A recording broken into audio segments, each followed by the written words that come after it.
Hace 13 años, mi hija dejó a mis 3 nietos en la puerta de mi casa, diciendo que solo necesitaba dormir una siesta. Nunca volvió. Yo los crié, los alimenté y los abracé cuando ella los trataba como si fueran basura. Pero esta mañana no regresó con una tarjeta de agradecimiento ni con una disculpa. Regresó con un grupo táctico, un abogado con un traje de $3,000 y la acusación de que yo había secuestrado a sus hijos. Creían que me tenían acorralado. Creían que yo era un viejo senil al que podían aplastar sin esfuerzo, pero no sabían nada del sobre color mostaza que llevaba años escondido bajo una tabla suelta del piso de mi habitación.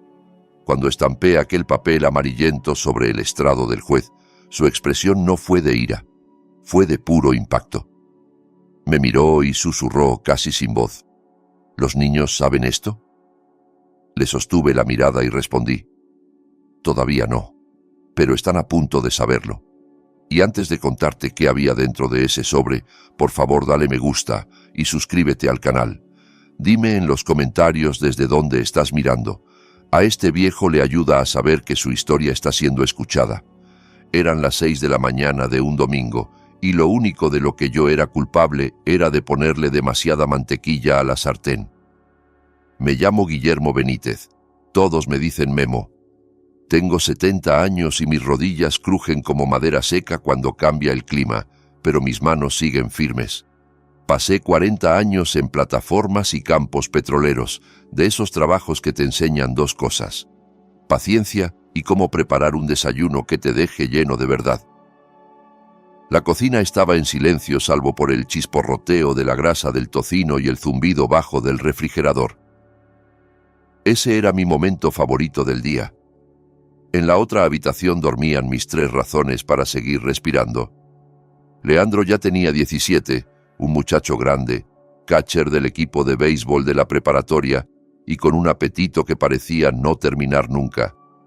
Valeria tenía 15, la lengua afilada y la cabeza clara. Hablaba de estudiar derecho como si ya lo tuviera decidido. Y Mateo, mi Mateo tenía 13.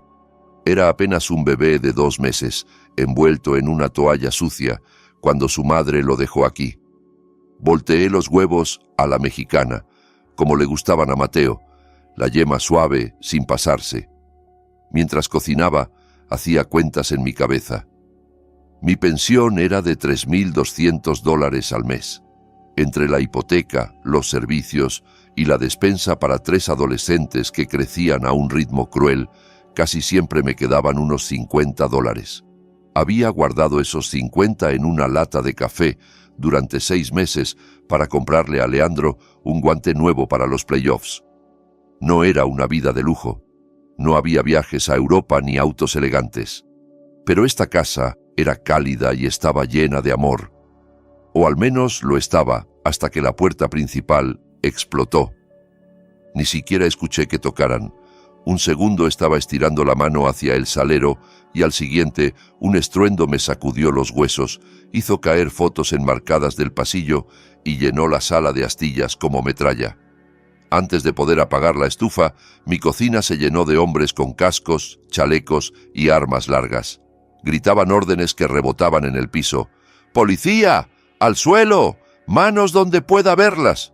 Ser viejo no significa ser lento. Mi primer instinto fue correr al pasillo, proteger las habitaciones, proteger a mis niños. Alcancé a dar un paso cuando una bota pesada me barrió las piernas. Caí con fuerza. La cara se me estrelló contra el azulejo frío, junto a una gota de grasa. Un dolor me atravesó el hombro malo, pero lo ignoré. «No los lastimen», grité desde el suelo con la voz áspera. «Hay niños en la casa, por favor, no les hagan nada». Una rodilla se me clavó en la espalda y unas esposas se cerraron sobre mis muñecas con un clic que todavía me retumba cuando lo recuerdo. El corazón me golpeaba las costillas como un pájaro atrapado. Los escuché despertar. Escuché el grito de Valeria. Escuché a Mateo llorar. «¡Suéltenlo!», rugió Leandro. Giré el cuello, tratando de ver. Mi muchacho había salido de su cuarto en camiseta y boxer, dispuesto a pelear contra un ejército por su abuelo. «¡Quédate atrás, Leandro!», Le grité. «¡No te muevas, hijo! ¡Quédate atrás!». 2 agentes lo sujetaron y lo estrellaron contra la pared. «Es un muchacho», supliqué. «Tiene 17. Por favor». Fue entonces cuando el mar de uniformes se abrió como si hicieran paso a alguien importante, y entró ella.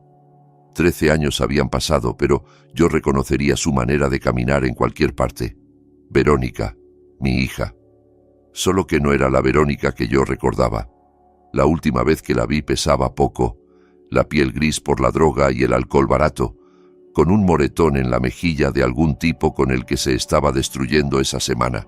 Había dejado a 3 bebés llorando en mi sala, dijo que iba por leche y desapareció.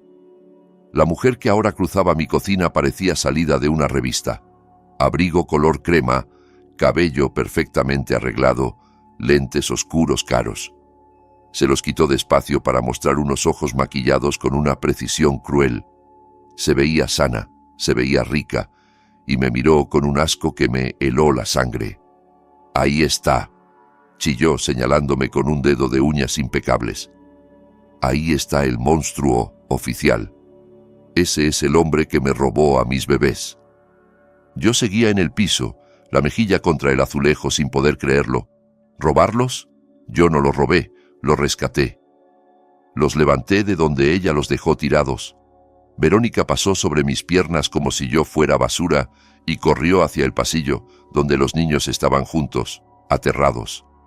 «¡Ay, mis amores!», gimoteó con una teatralidad de telenovela barata. «Mamá está aquí. Mamá por fin los encontró. Los ha buscado tanto tiempo». Vi a Mateo encogerse. Él no sabía quién era esa mujer. Era un bebé cuando ella se fue. Para él era una extraña con perfume caro y caos en la piel. Pero a Verónica no le importó. Apretó a Mateo y a Valeria en un abrazo sofocante. «¡Aléjate de ellos!», rugí, forcejeando con las esposas.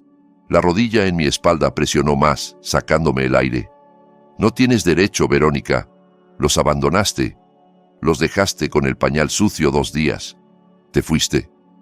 Ella giró hacia mí y por un instante se le cayó la máscara.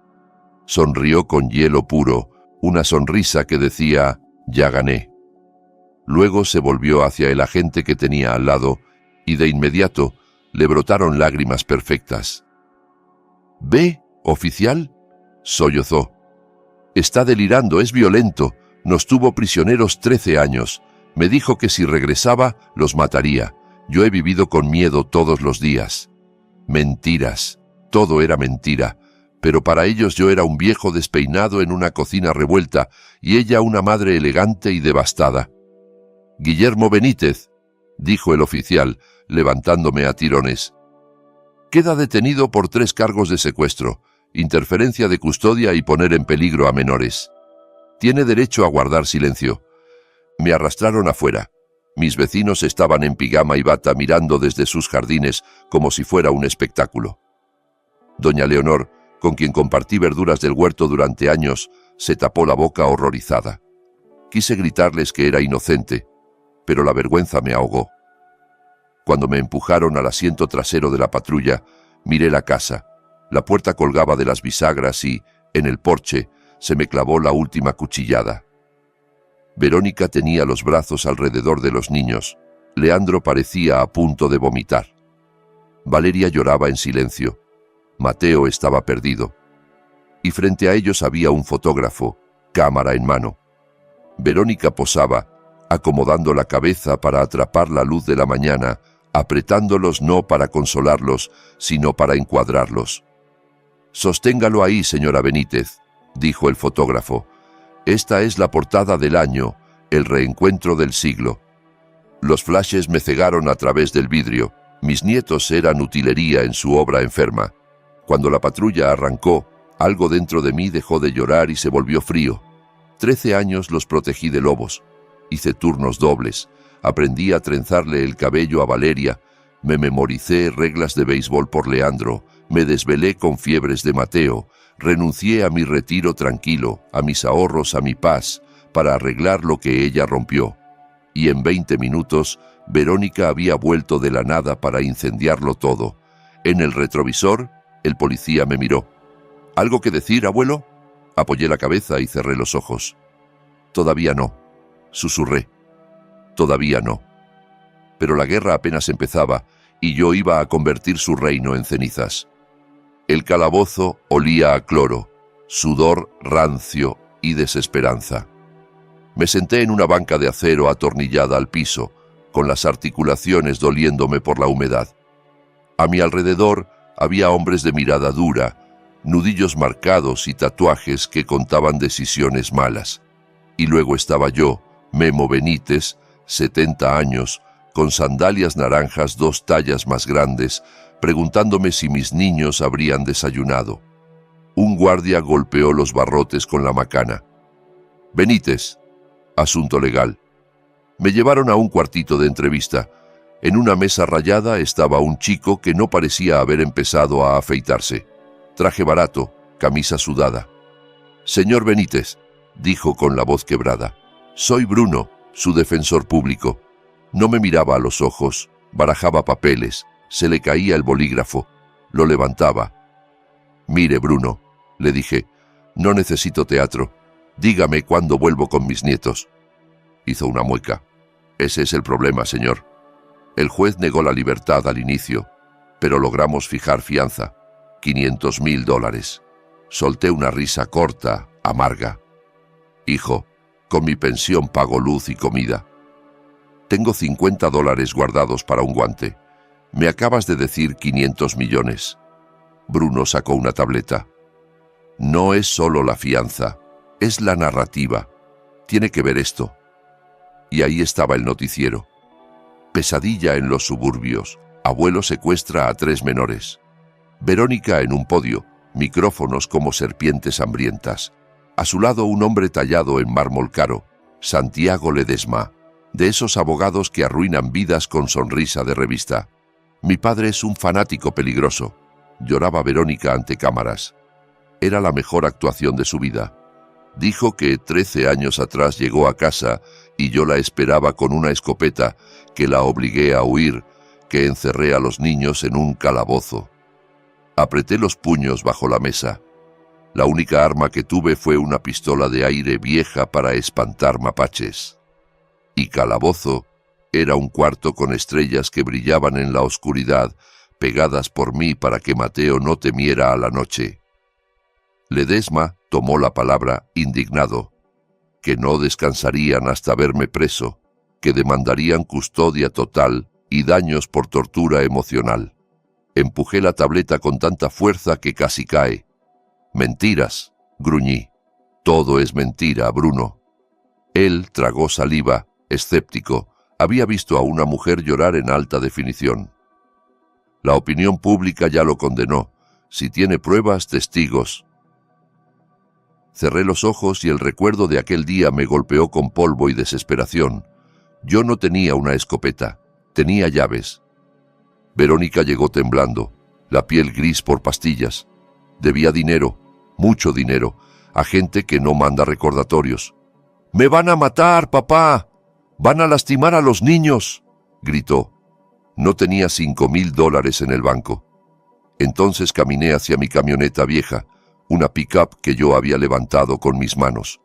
La vendí esa tarde en efectivo. Regresé a pie bajo el sol y le entregué el fajo. «Tómalo. Paga. Límpiate. Sé madre». Ella lo arrebató sin gracias, sin mirar a los bebés. Solo corrió, y ahora estaba contando al mundo que yo la perseguí con un arma. «Señor Benítez», dijo Bruno, como desde lejos, «necesitamos un comunicado. Quizá alegar incapacidad por la edad». Me levanté. La silla rechinó. «No soy senil y no voy a declararme culpable de nada. Los salvé. Vendí mi camioneta para salvarle la vida y ella me vendió por un titular. Me metieron en una celda común con 20 o 30 hombres y una televisión protegida con plástico, en pantalla, cinta amarilla en mi casa, la puerta destruida, luego mi foto de ficha. Me veía desquiciado, pelo revuelto, ojos abiertos de shock. Un hombre enorme, cuello tatuado, me observó y luego miró la tele. El murmullo murió. Se puso de pie. «¡Ese eres tú!», El secuestrador, gruñó. Retrocedí hasta chocar con la pared. Levanté las manos, palmas abiertas. No es como dicen, es mentira. No escuchó. En la cárcel hay jerarquías, y quienes dañan niños están abajo del lodo. Los encerraste, escupió. Se los robaste a su mamá. Se acercó. Los demás formaron un círculo tapando a los guardias. Vi la rabia en sus ojos, la misma que yo sentía hacia Verónica, solo que dirigida a mí. Me preparé. Tenía 70, rodillas malas, hombro malo, no iba a ganar. Su puño vino como un tren y me partió la mandíbula. Una luz blanca estalló en mi cabeza. Saboreé metal. Mi cráneo golpeó el concreto con un sonido de rama quebrándose. Me fui al suelo y lo último que vi fue el cintillo del noticiero. Madre se reencuentra con sus hijos, milagro en el norte. Luego, todo se apagó. Desperté en la enfermería con un dolor como taladro en la base del cráneo. El médico me dio 2 tabletas de paracetamol y un papel que decía que estaba apto. Bruno me esperaba afuera, más nervioso que antes. Consiguió un fiador, pero el precio era todo. Mi casa, el terreno que mi padre compró hace medio siglo. Si faltaba a una audiencia o violaba una condición, me quitaban el techo. Firmé con mano temblorosa. La casa era madera y ladrillo. Sin mis niños era solo aire encerrado. El taxi de regreso fue una humillación lenta. El conductor me miraba por el espejo. Mi cara estaba en todas las noticias. El abuelo secuestrador. Al dejarme, ni quiso el dinero. Escupió por la ventana y se fue. Me quedé en la banqueta mirando los escombros de mi vida. La cinta policial bailaba al viento como serpentinas enfermas. La puerta de roble, que yo había restaurado 3 veces, estaba partida, cerradura colgando. Crucé la cinta y empujé. El silencio me golpeó primero. 13 años esta casa fue música. Caricaturas, tenis sobre madera, Valeria practicando violín. Al inicio sonaba como gato agonizando. Risas de Mateo con sus chistes. Ahora solo el zumbido del refrigerador y mi respiración. La policía revolvió todo. Cojines abiertos, cajones tirados, cajas de cereal volcadas, bolitas secas por el piso. Pero el daño real no lo hicieron ellos. El pasillo estaba lleno de marcos torcidos, vacíos. Las fotos ya no estaban. Verónica las tomó o las destruyó. Quería borrar 13 años, fingir que yo nunca fui su padre. Entré al cuarto de los niños. Colchones volteados, ropa dispersa. Me senté en la cama de Mateo y mi bota golpeó algo duro. Metí la mano bajo la cama y saqué un chupón viejo, amarillento, con un osito. Mateo lo escondió cuando le dijimos que ya era grande. Lo sostuve y de pronto ya no estaba en una casa rota, sino en la entrada de mi casa 13 años atrás. Una noche húmeda que olía a lluvia y vodka barato. Verónica estaba junto a un auto oxidado, el motor temblando, humo negro. Un hombre con tatuajes en el cuello esperaba al volante, golpeando el volante con impaciencia. Verónica, flaca hasta los huesos, fumaba y sostenía una pañalera. Yo le rogué en mis botas de trabajo: «No te vayas. Tienes un bebé que necesita leche. Tienes una niña y un niño chiquitos. Te necesitan». Ella exhaló humo químico y amargo en mi cara. «Ya me harté, papá, del llanto, de los pañales, de este pueblo. Quiero vivir. Quiero ser libre». Sacó un llavero, me lo lanzó, me pegó en el pecho y cayó al polvo. «Ahí tienes. Son las llaves. Si las quieres tanto, quédate con ellas. Al cabo son puros monitos, puro estorbo». Eso les dijo a sus propios hijos. Monitos, estorbo. Recogí las llaves. Cuando levanté la vista, ya subía al auto. «Si te vas ahora, no vuelvas», le grité. «No vuelvas si no estás limpia». Se rió, aguda, salvaje. «No te preocupes, viejo. No me vuelves a ver. Me voy a Las Vegas». El auto salió chillando y yo vi sus luces perderse. Luego escuché el llanto dentro. Era Mateo con hambre. Lo cargué y le prometí a un bebé que ni enfocaba la mirada, que jamás sería estorbo, que sería el centro del mundo. El recuerdo se deshizo y volví al presente, con el chupón en la mano. Ella decía que yo la corrí con una escopeta, pero la verdad era que los tiró como basura porque le estorbaban para ser libre. Y ahora, como venían con un fideicomiso, de pronto recordó que era madre. Un golpe en el marco de la puerta me sacó del trance. Guardé el chupón en el bolsillo. Era el agente Molina, un policía local con quien a veces coincidía en el río. No podía mirarme a los ojos. Me extendió papeles. Lo siento, Memo. De verdad, pero tengo que notificarte. Era una orden de restricción temporal. 500 metros lejos de Leandro, Valeria y Mateo. Nada de contacto directo ni indirecto. Entregar cualquier arma. Ella está en el Gran Hotel Mirador, murmuró. Tiene seguridad privada. No te acerques. Si violas esto, te revocan la fianza y te pudres adentro. Cuando se fue, la casa se volvió tumba. Fui a la cocina. Debía comer, aunque el estómago se me retorcía. La leche ya estaba tibia. La tiré al fregadero. Me puse a limpiar porque era lo único que podía controlar. Barrí el cereal, junté vidrio, tallé huellas. A las 9 de la noche, yo seguía sentado mirando la pared, pensando si Valeria tendría su inhalador. El asma le daba cuando se alteraba. Verónica ni sabía eso, ni sabía dónde guardábamos las medicinas. Entonces sonó el teléfono fijo del muro, ese que nadie usa ya. Me asustó. Sonó de nuevo, agudo. Levanté el auricular con ganas de arrancar el cable si era un reportero. Bueno, estática, respiración pesada y un susurro tembloroso. Abuelo. Se me detuvo el corazón. Era Leandro. ¿Estás bien? ¿Dónde estás?, dije, apretando el teléfono. ¿En el baño? Le robé el celular a una empleada. Susurró. Abuelo, tienes que ayudarnos. Ella está loca, completamente loca. Me temblaron las piernas, pero forcé calma. Despacio, hijo. ¿Qué pasa? Nos encerró en una suite. Nos quitó los teléfonos. A Valeria le quitó el inhalador porque se ve feo en las fotos. Trajo un equipo de estilistas. Nos obliga a ponernos ropa que raspa y a posar para redes. A Mateo lo pellizca cuando no sonríe. La rabia me nubló la vista. Leandro, escúchame. Tienes que ser fuerte. Protege a tu hermano y a tu hermana. Él sollozó. Hay hombres afuera, guardias. No nos dejan salir. Dice que tú te vas a quedar preso para siempre, que ahora le pertenecemos. Habla todo el tiempo de dinero, de abogados, de un fideicomiso. No nos quiere, quiere el cheque. Lo supe en el estómago. No era amor, era codicia. No voy a ir a prisión, le dije firme. Voy a traerte de vuelta, te lo prometo, pero haz exactamente lo que te digo. Cabeza abajo, no pelees con los guardias, pero mira todo. Memoriza lo que diga. ¿Puedes? Creo que sí, pero apúrate, gimió. Dice que nos va a llevar lejos. Habló de Suiza, de un internado. Suiza, nos iba a despachar como paquetes. Abuelo, me tengo que ir. Viene.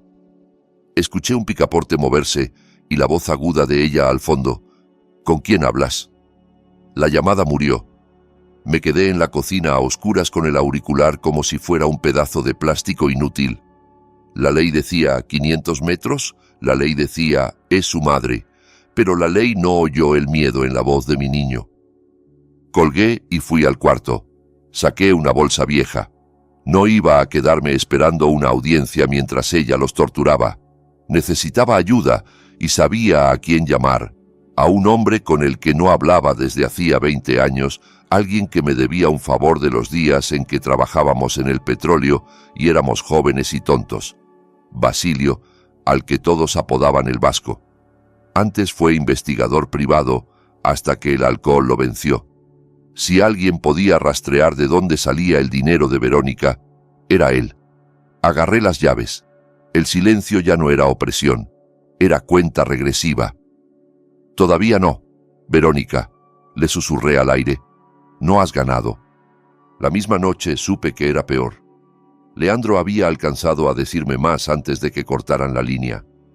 Verónica había convertido la suite en prisión y escenario. Hizo que Valeria usara un vestido apretado para grabar videos bajo un aro de luz, obligándolos a sonreír y repetir que extrañaban a mamá. Cuando la cámara se apagaba, los encerraba y se iba al bar. Pero lo que me heló la sangre fue Mateo. Tiene una alergia a los cacahuates tan fuerte que hasta el polvo de una cáscara puede cerrarle la garganta en 2 minutos. Nosotros guardábamos autoinyectores en la cocina, en su mochila y en la guantera.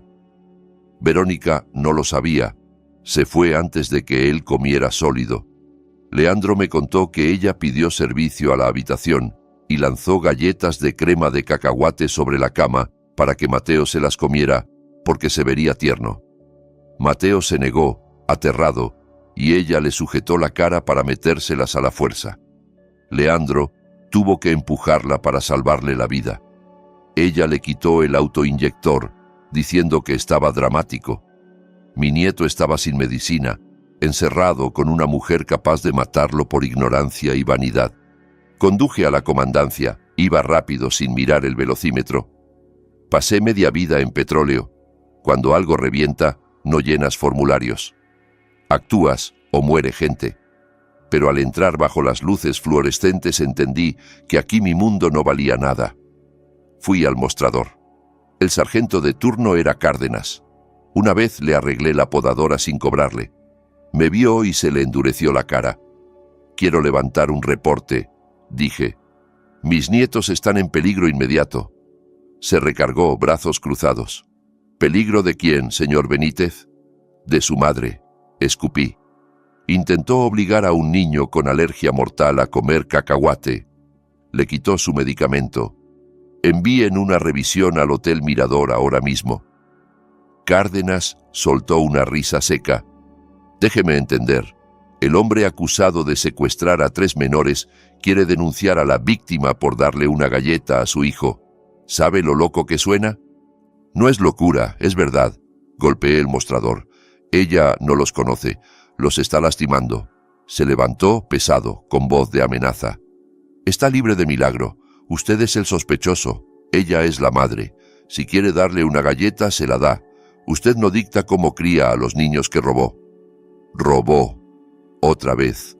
Como si yo fuera un ladrón nocturno y no el único que se preocupó por si vivían. Casi lo mata», susurré quebrándome. «Váyase a su casa», dijo señalando la puerta, «o le revoco la fianza por hostigamiento». Salí sintiéndome más pequeño que nunca. En el trabajo yo daba órdenes y los hombres se movían porque sabían que los cuidaba. Aquí era solo un viejo criminal. La ley era un muro y yo me estaba rompiendo la cabeza contra él. Caminé hacia mi camioneta estacionada en una esquina oscura. El aire nocturno era espeso.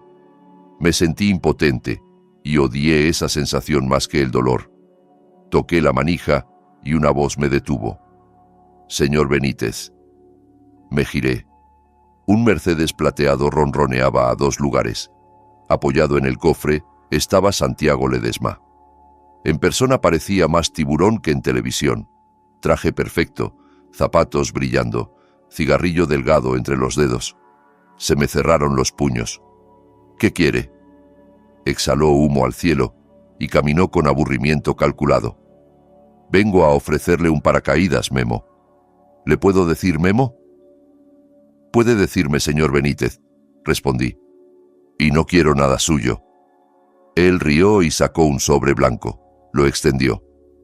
«Aquí hay un cheque de caja por $50,000. Me quedé helado. Era más de lo que había logrado guardar en años. «¿Para qué?» «Una compensación», dijo suave. «Verónica se siente generosa. Reconoce que usted los cuidó un tiempo. Solo firme un documento». «¿Qué documento?» «Renuncia voluntaria a cualquier derecho de custodia.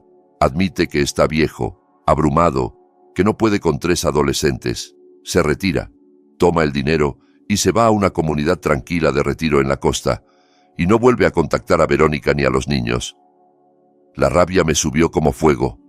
«¿Quiere que los venda?» Ledesma se encogió de hombros. «Quiero que sea realista. Tiene 70, está quebrado y enfrenta cargos graves. Yo lo destruyo en corte. Lo pinto como un anciano abusivo y acumulador. Se muere en prisión o acepta el dinero y se va a pescar. Todos ganan. Tomé el sobre. Él sonrió triunfal. Entonces lo rasgué despacio, una vez y otra, hasta hacerlo confeti. Se lo lancé a sus zapatos.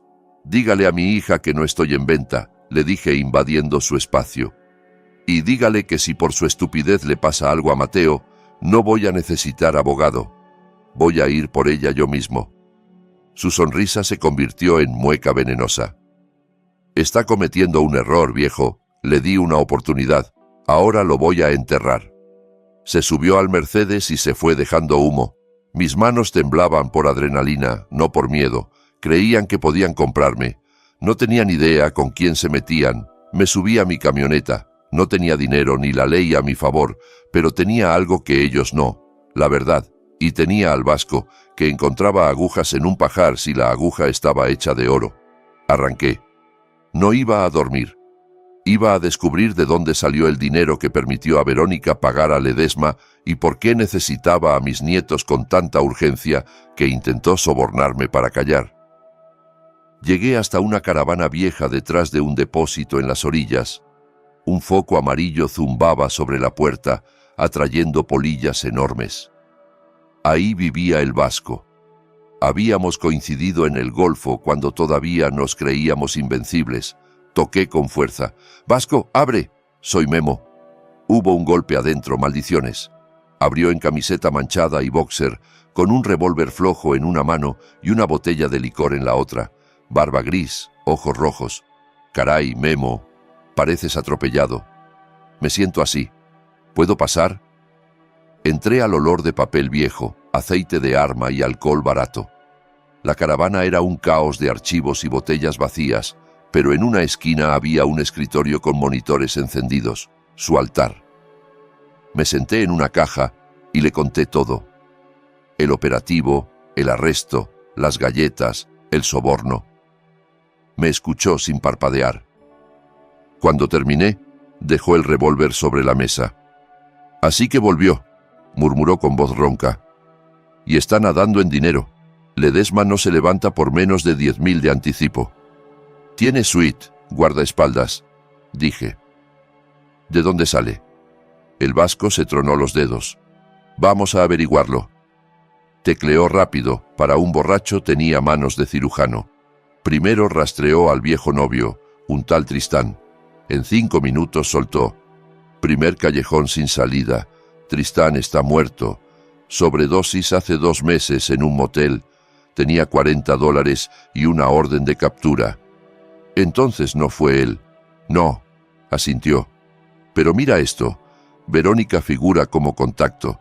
Identificó el cuerpo y ni siquiera reclamó las cenizas. Dejó que el Estado lo enterrara. Suena a ella». El vasco siguió. «Nada de empleo por 10 años, nada a su nombre hasta hace 3 semanas. Y de pronto, tarjetas platino, cuentas abiertas en paraísos fiscales, una fachada llamada ABB Holdings». «¿De dónde salió el dinero inicial?», pregunté. El vasco entrecerró los ojos. «Transferencia grande. Vino de un despacho en Monterrey, Montemayor y Salinas. Abogados de herencias, de los que manejan fideicomisos para gente con dinero petrolero». Se me aceleró el pulso. Verónica no conocía a nadie así, a menos que sea por el padre, susurré. El vasco giró la silla. «¿El padre del menor? Tú me dijiste que ella contó que era un músico callejero, ¿no?». Asentí. «Dijo que se llamaba Julián y que murió antes de que Mateo naciera». El vasco sonrió sin alegría. «Regla número 1. Todos mienten, sobre todo los adictos». Buscó certificados, padre desconocido en los 3. Luego hurgó en archivos y encontró un expediente sellado de hace 13 años. Prueba de paternidad ordenada cuando Verónica pidió ayuda social. «Aquí», murmuró. Tuvo que dar un nombre para que el Estado cobrara manutención. Dio uno: Julián Colmenares. Yo jamás había oído ese apellido. «¿Quién es?». El vasco se quedó callado largo rato, solo el zumbido de las computadoras y las polillas contra el vidrio. Luego silbó. «Siéntate bien, Memo». Julián Colmenares no era un don nadie, era el hijo secreto, el hijo vergüenza de Eusebio Piedra. El nombre me golpeó como puño. Eusebio Piedra, dueño de Petróleos Piedra, uno de los hombres más ricos del país. Había muerto el mes pasado, lo vi en noticias. Piedra lo mantuvo lejos con dinero, explicó el vasco, leyendo. Julián vivió discreto. Murió en un accidente de moto hace 4 meses. No dejó testamento. Se me encendió la cabeza. Entonces, la herencia va a sus herederos directos. El vasco asintió. Y como no tenía esposa ni padres vivos, va a sus hijos, Leandro, Valeria y Mateo. Abrió un archivo legal, el fideicomiso de Julián, valorado en $18.5 millones. Me mareé. Mis niños, con ropa heredada y cereal genérico, eran multimillonarios. Y aquí viene lo peor, dijo el vasco, golpeando la pantalla. El dinero está en fideicomiso hasta que cumplan 21, pero el tutor legal cobra una cuota de administración. 500.000 al año, más vivienda y acceso a los bienes en beneficio de los menores. Sentí bilis. No era amor, no era redención, era un salario. Ella necesita la custodia para abrir la bóveda, dije temblando de rabia. El vasco me dio una impresión. No solo custodia, necesita ser la única tutora. Por eso te acusó de secuestro. Si te vuelven un delincuente, no puedes pelear tutoría. Ella se queda con los niños, cobra el cheque y vive como reina mientras los cría con nanas e internados. 13 años sin una llamada, sin un cumpleaños, y en cuanto el dinero apareció, pateó mi puerta. El vasco señaló otra cláusula: residencia en la mansión familiar Colmenares en San Pedro Garza García hasta que el menor cumpla mayoría. Y un dato que me clavó: la audiencia para nombrar tutor permanente y liberar los fondos sería el próximo martes, 6 días. Entendí el plan completo. Si ella llegaba normal, un juez vería abandono y mis 13 años de crianza. Yo podría ganar tutoría o al menos compartirla, y eso significaría controlar el fideicomiso para proteger a los niños.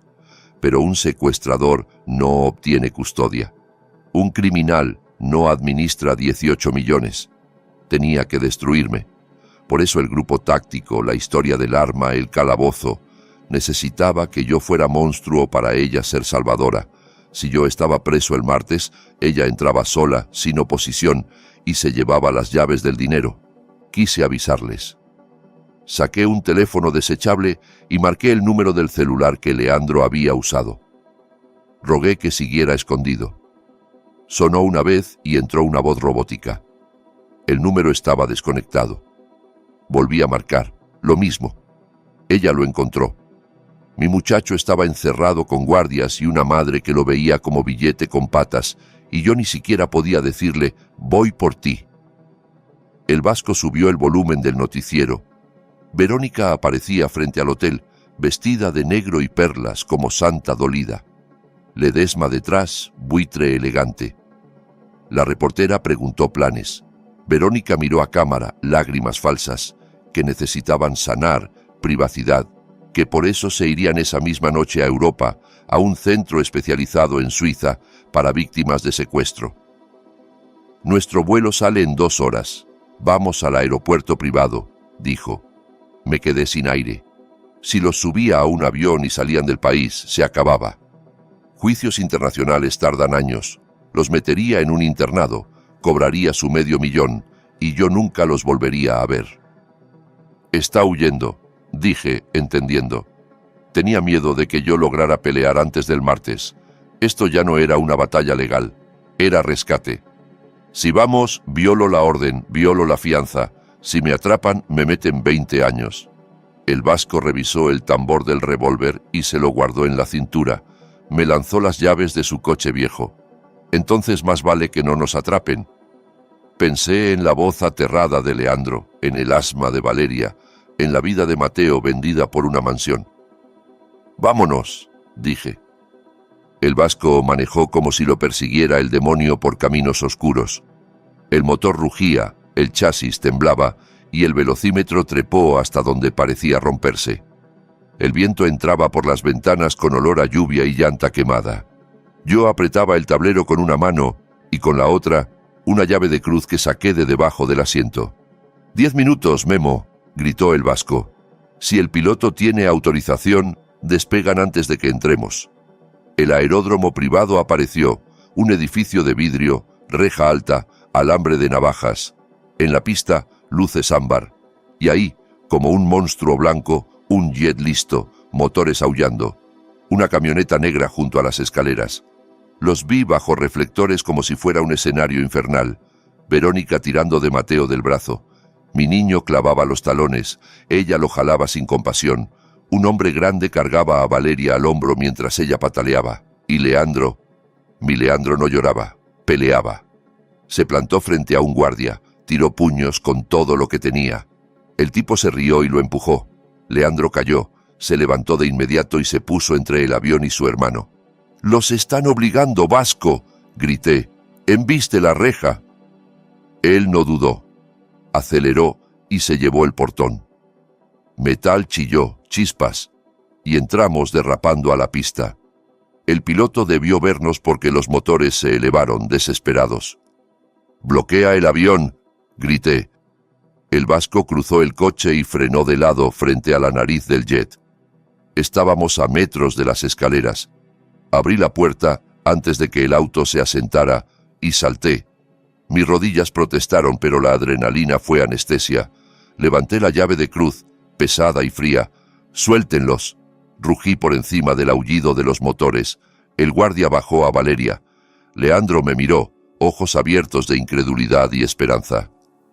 «¡Abuelo!». Verónica se giró. El viento le azotó el cabello. No parecía asustada. Parecía furiosa. «¡Súbanlos al avión! ¡Ahora!», chilló a los guardias. Los tipos dudaron al ver a un viejo con metal en la mano y a un conductor desquiciado con revólver en la cintura. Yo avancé. Tenía artritis y el corazón a veces se me saltaba, pero ahí me sentí gigante. «Si vuelven a tocarlos, les rompo cada hueso», gruñí. El guardia más grande metió la mano al saco. El vasco disparó al aire. El estallido cortó la noche. «¡Atrás!», gritó. «El siguiente no es aviso». El tipo se frenó con las manos arriba. Verónica agarró a Mateo de la camiseta e intentó subirlo ella misma. «¡No!», grité y corrí. Llegué a las escaleras cuando ya lo arrastraba al primer peldaño. Golpeé el metal con la llave de cruz. Un campanazo que retumbó.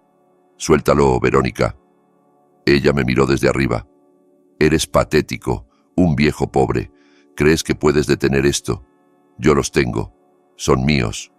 «Los pariste», le escupí. «No los posees. Sirenas. Primero lejanas, luego encima». Luces rojas y azules bañaron el fuselaje. Policía aeroportuaria, estatal, quién sabe. Verónica sonrió con crueldad. «Se acabó, Memo. Me acabas de regalar todo». Tenía razón. Violé la orden, destrocé propiedad, entré armado a una pista. Pero mientras ese avión no despegara, yo había ganado tiempo. «¡Quieto! ¡Suelte el objeto!», sonó un megáfono detrás. Me giré. Patrullas, agentes apuntándome. Miré a Leandro, a Valeria hecha bolita, a Mateo aún sujeto por ella. «¡Los amo!», grité. «¡Los amo más que a nada! No lo olviden». Empecé a bajar el metal para rendirme, pero el guardia que antes dudó se lanzó sobre mí. Reaccioné por instinto y levanté el brazo para cubrirme. «¡Taser! ¡Taser!», gritó alguien. Sentí el golpe de las púas en el pecho. Fue como un rayo. El cuerpo entero se me tensó. Dolor blanco, brutal. Caí de espaldas sobre el asfalto. El metal rodó lejos. Escuché a Leandro gritar mi nombre. Me rodearon botas. Me aplastaron al piso. Me esposaron tan apretado que mordía hueso. «Deje de resistirse», gritaban, aunque yo no podía ni respirar. A través de la niebla del dolor, vi a Verónica arriba de la escalera. Ya no corría. Miraba cómo me arrastraban como saco. Se acomodó el vestido, el pelo, y habló con el piloto. Pude leerle los labios. No podían irse. La pista era escena y estaba clausurada. La rabia le torció la cara, pero tuvo que meter a los niños en el avión sin despegar. No se iban esa noche. Yo había comprado tiempo, cambiando mi libertad por un retraso. Me arrojaron a una patrulla. Alcancé a ver al vasco esposado sobre el cofre de su coche. Me miró y asintió con tristeza. Me desmayé antes de llegar. Desperté con el pitido de un monitor cardíaco, olor a desinfectante y cera. Intenté moverme y vi mi muñeca esposada al riel de una cama. Pabellón penitenciario del hospital. Un agente vigilaba la puerta. El pecho me dolía donde me clavaron las púas. Cuando el guardia notó que estaba despierto, se acercó sin compasión. «Bienvenido de vuelta, Benítez». «¿Dónde están?», croé. «Da igual, tiene problemas más grandes». La fiscalía añadió cargos. Tragué saliva. ¿Cuáles? Agresión agravada, violación de orden de protección, daños, resistencia. Y como entró a una pista regulada y atacó un avión, le quieren colgar terrorismo contra instalaciones aeroportuarias. Delito federal, 20 años mínimo, sin fianza. Miré el techo, 20 años, moriría encerrado. Verónica se quedaría con ellos y con los 18 millones. Me ardieron los ojos. Pensé que había perdido, hasta que recordé la tabla suelta del piso en mi habitación, el hueco que la policía no vio porque buscaba un calabozo inexistente. Ahí, dentro de una caja con olor a cedro, había un sobre mostaza. Lo guardé 13 años esperando no usarlo nunca. Era la opción nuclear. Destruiría a Verónica, pero también rompería el corazón de mis niños. Yo no quería que supieran quién era su madre, pero ya no tenía elección. Si quería salvar su futuro, debía dinamitar su pasado.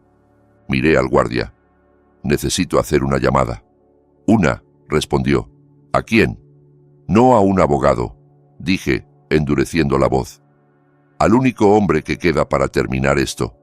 Necesitaba al vasco, que saliera y entrara a mi casa una última vez, porque ese sobre no era un papel, era un recibo, y había llegado la hora de mostrarle al mundo qué fue exactamente lo que Verónica Benítez vendió 13 años atrás. Las horas en el pabellón se arrastraron. A las 2 de la mañana cambió el aire. El guardia joven fue reemplazado por uno de cuello grueso, mirada sin parpadeos. Miró su reloj y salió, dejando la puerta entornada. Mis instintos gritaron. De la oscuridad del pasillo se desprendió una sombra y entró un hombre con uniforme quirúrgico, pero demasiado ancho de hombros. Cubrebocas, guantes azules. Se movía como depredador. Se acercó a mi suero y sacó una jeringa con líquido transparente. «¿Quién te manda?», raspé. Se congeló y me clavó los ojos muertos. «Duérmete, viejo, es mejor así. Fallo cardíaco, muy común a tu edad». Metió la mano hacia el puerto de inyección. No pensé, reaccioné. Mi brazo izquierdo estaba encadenado, pero mi pierna derecha libre bajo la sábana. Esperé a que se inclinara y pateé con toda mi rabia vieja. Mi talón le dio en la rodilla. Sonó un crujido asqueroso. Aulló y cayó. La jeringa se hizo pedazos. «¡Ayuda!», rugí, sacudiendo la cadena. El tipo se incorporó cojeando y huyó justo cuando enfermeras corrían. Sobreviví, pero supe algo. La guerra escaló. Ledesma estaba asustado de que yo tuviera algo. Y si intentaban matarme allí, que Dios ayudara al vasco. A 5 millas, bajo cielo sin luna, el vasco peleaba su propia guerra. Dejó una bicicleta prestada en el monte detrás de mi terreno. La casa, rodeada de cinta, parecía abandonada. Pero él sintió el silencio. Ni grillos. Eso significa depredadores. Se coló por una ventana del lavadero con una navaja. Caminó como fantasma sobre el piso, esquivando el desastre del operativo. En el pasillo, una tabla crujió. Clic. Un haz de luz táctica lo cegó, luego otro y otro, 3 luces desde la sala. «Tenemos visita», dijo una voz profunda. No era policía, era mercenario. El licenciado Ledesma dijo que la rata quizá volvería por su queso. El vasco no se congeló, se dejó caer. Un taser silbó donde habría estado su pecho y se clavó en la pared. Rodó a la puerta de un cuarto. «Agárrenlo, y que parezca accidente», ordenó la voz, que se tropezó varias veces. El vasco, 65 años, alimentado por alcohol y lealtad contra profesionales jóvenes, sin pistola. Se la habían quitado, solo manos y lo que encontrara. Tomó una lámpara pesada de base de bronce. Esperó. El primer hombre asomó y el vasco descargó la lámpara en su cráneo. Cayó sin sonido. Uno menos. El vasco cargó al pasillo y embistió al segundo, estrellándolo contra el muro. El otro golpeó con macana en su hombro. El vasco gritó, pero se pegó como perro. Le metió 2 cabezazos y le reventó la nariz en una salpicadura. El tercero, líder, lo pateó en las costillas y lo mandó volando. Un botín lo aplastó al suelo. «¿Dónde está?», exigió, presionando. «Registramos paredes. Ático. ¿Dónde escondió el viejo la palanca?». El vasco, sangrando del ojo, sonrió rojo. «Revisaste paredes, pero no revisaste el piso». Le torció el tobillo con un movimiento sucio, de cantina. El líder cayó. El vasco gateó hasta mi habitación, apartó la alfombra, levantó la tabla suelta con uñas ensangrentadas y sacó la caja. Entonces la puerta explotó y el líder entró con un cuchillo cerrado. «Se acabó, viejo», siseó. El vasco miró la ventana, el salto al patio, abrazó la caja. «Todavía no», murmuró, y se lanzó. El vidrio estalló como diamantes, cayó sobre arbustos que frenaron y desgarraron, rodó al concreto con un alarido y vio una esquirla clavada en su pantorrilla. Pero tenía la caja. Oyó gritos arriba, una linterna barriendo el patio. «Bajen y termínenlo». El vasco se levantó a la fuerza, cojeando, dejando sangre. Saltó la cerca y cayó en el pasto del vecino mientras los mercenarios salían. Se quedó quieto, abrazando la caja como reliquia. Ellos pasaron corriendo a centímetros. El vasco esperó 1 hora, abrió apenas para comprobar el sobre, lo cerró y no fue al hospital. Sabía que lo vigilarían. Caminó 5 millas por el monte, sangrando a cada paso, para entregar el cargamento. Cuando lo vi al día siguiente en la sala de visitas, roto y magullado, no vi a un borracho. Vi a un soldado que acababa de cumplir la misión más importante de su vida. Y cuando sostuve ese sobre manchado de sangre, supe que, pasara lo que pasara en el tribunal, yo no estaba solo. El día del juicio amaneció gris y húmedo. No dormí. Pasé la noche con el sobre mostaza pegado a la piel bajo el uniforme. Me raspaba, pero ese rasguño me mantenía cuerdo. Me trasladaron en una camioneta sin ventanas. Las cadenas en los tobillos sonaban como campanas fúnebres. Al bajar, me golpeó el ruido. No era justicia, era circo. Cientos de personas tras vallas, reporteros gritando mi nombre, buscando una mueca que vendiera. Carteles de desconocidos. Protejan a los niños. Encierren lo monstruo. Ledesma había convertido la opinión pública en linchamiento. Entré con la cabeza baja. La sala estaba helada, enorme, madera oscura para hacerte sentir pequeño. El público lleno, hombro con hombro, vecinos de años evitando mi mirada, padres de compañeros de Leandro. Y ahí estaba Verónica, en la mesa de la parte acusadora, pero ya no era la mujer del abrigo caro. Ahora era madre sufrida, suéter gris grande, sin maquillaje, ojeras expuestas, cabello en un chongo descuidado, pañuelo en mano, una obra maestra de manipulación, Ledesma a su lado, seguro como cuchillo. Mi defensor público, Bruno, sudaba. Me susurró que Fiscalía iba por 20 años, que si mostraba arrepentimiento, quizá bajaban a 10. 10 años era morir antes de salir. «No», le dije, «no acepto nada». El juez, el señor Paredes, entró con cara de piedra. Miró sobre los lentes y en sus ojos yo ya era culpable. El juicio fue carnicería. Ledesma no presentó un caso, montó un show. Me pintó como viejo amargado que robó niños para llenar vacío. Habló de calabozo y tortura psicológica y llamó a su testigo estrella. Yo esperaba a un policía. No esperaba a Teodoro Guzmán, mi vecino 2 casas más abajo. el mismo al que ayudé a levantar la barda tras un huracán, con quien compartí cervezas en mi porche, subió al estrado sin mirarme. «Señor Guzmán», dijo Ledesma, caminando frente al jurado, «cuéntenos qué escuchó durante años en la Casa Benítez». Guzmán tragó saliva, miró a Verónica, que le dio un asentimiento pequeño. Gritos, muchos gritos de noche. Escuché a los niños suplicando que los dejaran salir. Escuché al señor Benítez, golpeándolos. Un jadeo recorrió la sala. Sentí un puñetazo en el estómago. Era mentira. En mi casa los únicos gritos eran por un partido en la televisión o por niños jugando. «Mentiroso», susurré. Bruno me sujetó el brazo para que callara. Ledesma sonrió. «¿Y por qué no llamó a la policía?» «Tenía miedo. Todos le tenían miedo. Es violento. Una vez me dijo que si alguien se metía con su familia, lo enterraría». Mentira comprada con plata o amenaza.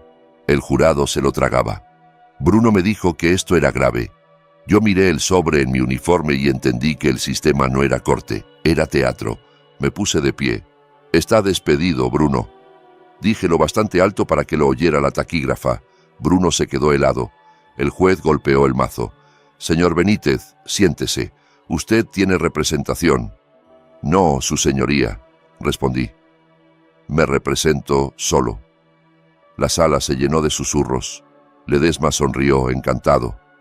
Un viejo autodestruyéndose. El juez advirtió que era mala idea, que no conocía reglas. Yo sostuve su mirada. «Tal vez no conozca el procedimiento, pero conozco la verdad, y soy el único aquí que la conoce». Tras un silencio pesado, aceptó. Bruno recogió su maletín con manos temblorosas, me deseó suerte y se fue. El juez me pidió mi primer testigo. Yo dije, «No tengo testigo». Ledesma soltó una risita. El juez, irritado, preguntó si entonces tenía declaración o si estábamos perdiendo el tiempo. Metí la mano al uniforme, saqué el sobre mostaza, arrugado, manchado de tierra y de sangre seca del vasco. Vi los ojos de Verónica clavarse en él. Dejó de fingir. Su cuerpo se endureció. Reconocía el color de su pecado. Caminé despacio hacia el estrado con el sobre en alto, para que el jurado lo viera. La sala quedó en silencio, uno de esos silencios que pesan como piedra. Rasgué el sello. El sonido del papel rompiéndose retumbó como disparo. Mis manos estaban firmes. Saqué un documento escrito a mano en hoja rayada, amarillenta, bordes gastados, pero con sello notarial fechado el 14 de agosto de 2011. Aclaré la garganta y leí con voz clara, fría, para cada rincón del lugar. Yo, Verónica Benítez, por medio de la presente vendo en forma total y permanente mis derechos y autoridad parentales sobre mis hijos, Leandro, Valeria y Mateo, a Guillermo Benítez. Esta transferencia es definitiva y absoluta, a cambio de renunciar a toda reclamación de maternidad y comprometerme a no volver a contactarlos a ellos ni a Guillermo Benítez, acepto la suma de $15,000 en efectivo. Este dinero es para la compra de un Mustang convertible modelo 2011. Juro que nunca regresaré. Dejé la hoja en alto. $15,000, el precio de 3 vidas. La sala explotó en un jadeo colectivo. La taquígrafa dejó de teclear con la boca abierta. El alguacil dio un paso, asqueado. Pero yo no había terminado. Saqué una fotografía sujeta detrás del papel. La mostré al jurado y al juez. Verónica, en el estacionamiento de una agencia, recargada en un Mustang rojo con el techo abajo, sonriendo como depredadora. En una mano las llaves, en la otra un abanico de billetes, y atrás, desenfocado pero claro, sobre el concreto caliente, un portabebés, Mateo, de 2 meses, rojo de tanto llorar, abandonado mientras su madre posaba con dinero. Puse la carta y la foto frente al juez Paredes. Vi cómo se le drenaba el color. Tomó la hoja y le tembló la mano.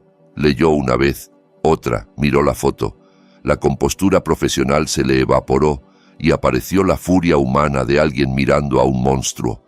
Ledesma, el abogado invencible, se quedó petrificado. Su rostro se volvió ceniza. Miró el documento, luego a su clienta, y se apartó de ella como si la podredumbre fuera contagiosa. Cerró su carpeta, dejó la pluma. Rendición. Verónica, por primera vez, quedó desnuda. No había lágrimas bonitas, no había actuación. Buscó aliados en la sala y no encontró a nadie.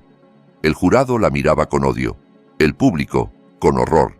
El juez respiraba fuerte intentando contenerse y cuando habló, su voz fue baja, peligrosa. Señora Benítez, en 20 años en este estrado creí haber visto todo, pero esto, usted vendió a sus hijos, no los dio en adopción, no pidió ayuda, los vendió por un auto, levantó la foto y dejó a su bebé en el pavimento en pleno verano para tomarse una foto con dinero. Verónica se puso de pie con pánico.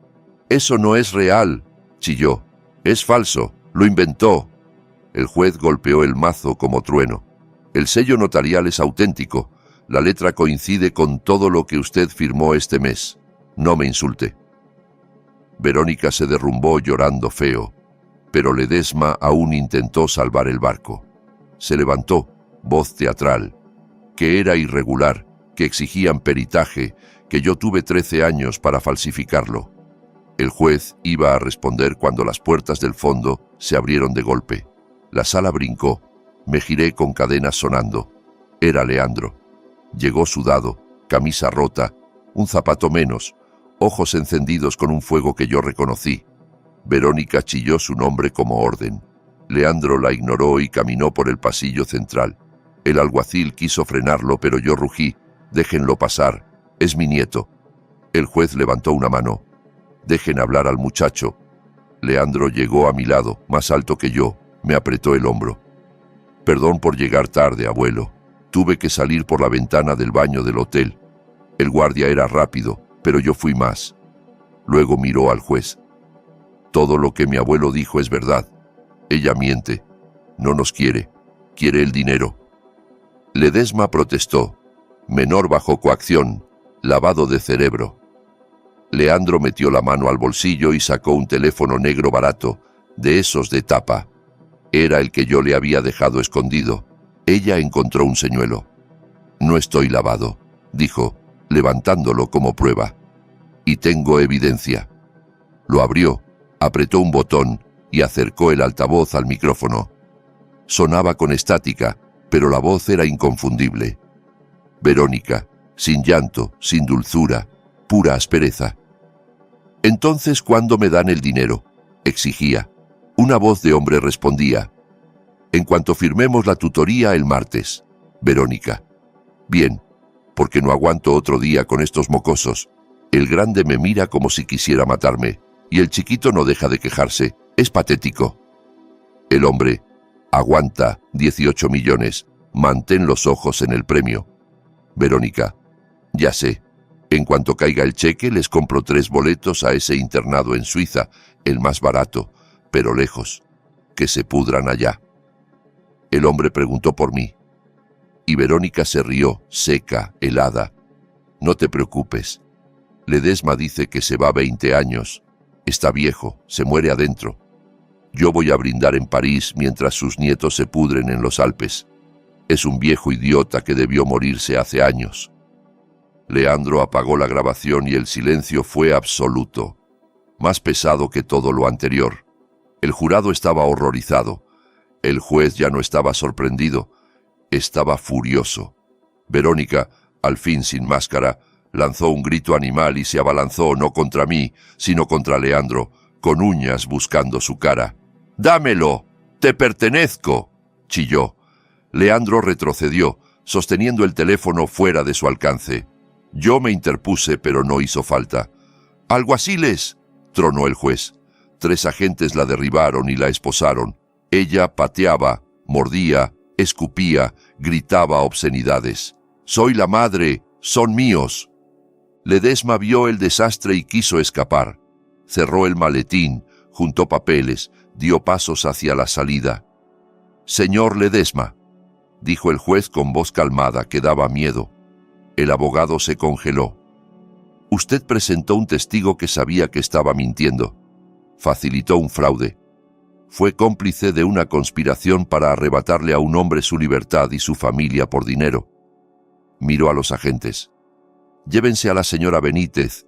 Cargos por perjurio, fraude, abandono, agresión y conspiración.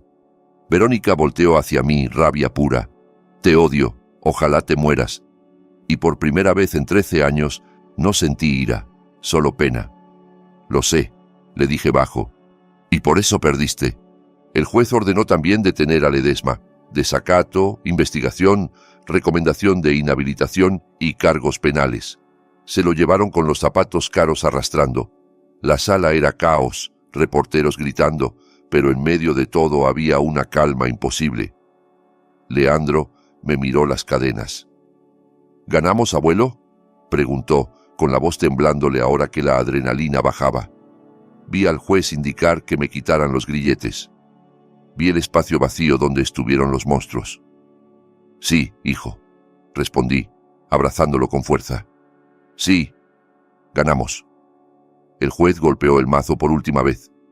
Caso desestimado de manera definitiva. Señor Benítez, es libre, y en cuanto a la custodia de los menores, creo que están exactamente donde deben estar. Salí del tribunal no como acusado, sino como abuelo. Leandro iba a mi lado y todavía faltaba lo más importante: recuperar a Valeria y a Mateo. Fuimos directo al hotel. Los guardias intentaron detenernos, pero esa vez yo no llevaba una llave de cruz. Llevaba una orden firmada por un juez federal. En cuanto la vieron, se hicieron a un lado. Al abrir la puerta de la suite, Valeria y Mateo estaban en el sofá, encogidos, aterrados. Creían que su madre volvería a arrastrarlos a Suiza. Cuando vieron a Leandro a salvo, soltaron un sollozo que me rompió y me recompuso al mismo tiempo. Mateo se me estrelló en el cuerpo y enterró la cara en mi vientre. Valeria se me aferró al brazo como si se hundiera en el mar. Los abracé y prometí que nadie volvería a llevárselos. Los meses siguientes fueron un torbellino de papeles. El dinero, 18.5 millones, parecía irreal, como cifra fantasma. Era suyo, viniera de un padre desconocido y de una madre que los vendió. Fui al despacho que administraba el fideicomiso, el mismo que había estado listo para ayudar a Verónica a saquearlo. Entré con mi mejor camisa de franela y botas de trabajo. Me miraron por encima del hombro hasta que puse la tutoría sobre la mesa. Los despedí a todos, administradores, abogados, contadores que miraron a otro lado. Trasladé el fideicomiso a una firma conservadora, de ética de hierro, y lo blindé para que ni yo pudiera tocar el capital. Ese dinero sería para universidad, primeras casas, futuro. Cobré la cuota de administración que la corte autorizó, sí, pero no para lujos, para reparar lo roto. 6 meses después, me paré en la entrada de mi vieja casa. Un letrero de «Se vende» se balanceaba con el viento. Dolía despedirse. Ahí crié a mi hija y luego a sus hijos. Ahí hubo risas, lágrimas y también la puerta destruida, la cinta amarilla, los fantasmas. Era hora de soltar. La vendí a una pareja joven empezando. Me llevé lo que quedó y una parte de la cuota y compré un sueño que tuve desde los 20, un motorhome grande, de esos que parecen casa rodante de lujo, con camas reales, cocina completa y espacio para vivir juntos sin apretarnos. Salimos un martes por la mañana. No miramos atrás. Manejamos hacia el oeste, vimos llanuras volverse cerros y luego desierto rojo. Cantamos con la radio, comimos en fondas de carretera, nos reímos hasta doler. Por primera vez en 13 años no había sombra esperando en el camino. Ahora estoy sentado en una silla plegable al borde de la barranca del Cobre. El sol cae y pinta el cielo con naranjas y morados que parecen imposibles. El aire huele a pino y a leña. Frente a mí crepita una fogata. Leandro le enseña a Mateo a asar un malvavisco sin incendiarlo, aunque Mateo se empeña en dejarlo como carbón.